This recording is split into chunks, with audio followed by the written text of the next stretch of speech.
ناظرین، آج میں آپ کو رمضان المبارک کے 27ویں روزے کی دعا بتاؤں گی جو ہم سب نے مل کے باکثرت پڑھنی ہے۔ تو شروع کرتے ہیں اللہ تبارک و تعالیٰ کے بابرکت نام کے ساتھ۔ اعوذ باللہ من الشیطان الرجیم، بسم اللہ الرحمن الرحیم۔ اللہم اجعل فی قلبی نورا وفی بصری نورا وفی سمعی نورا وعن یمینی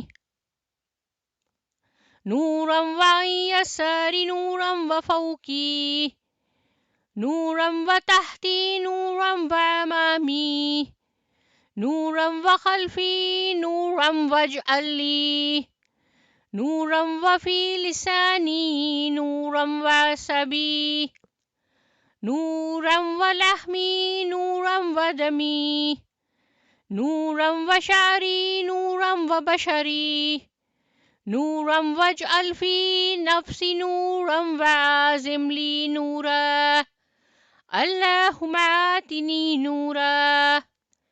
اے اللہ، ڈال دے میرے دل میں نور، میری آنکھوں میں نور، میرے کانوں میں نور، میرے دائیں نور، میرے بائیں نور، میرے اوپر نور، میرے نیچے نور، میرے آگے نور، میرے پیچھے نور، اور بنا دے میرے لیے نور، میری زبان میں نور، اور بنا دے میرے پٹھے نورانی، میرا گوشت نورانی، میرا خون نورانی، میرے بال نورانی، میری جلد نورانی، اور ڈال دے میرے نفس میں نور، اور بڑھا دے میرے لیے نور۔ اے اللہ، مجھے نور عطا فرما۔ کتنی خوبصورت اور پیاری دعا ہے کہ اللہ تعالیٰ سے ہم نور ہی نور مانگ رہے ہیں۔ ہم سب مل کے اس دعا کو انشاءاللہ العزیز ضرور پڑھیں گے۔ آمین ثم آمین، جزاک اللہ۔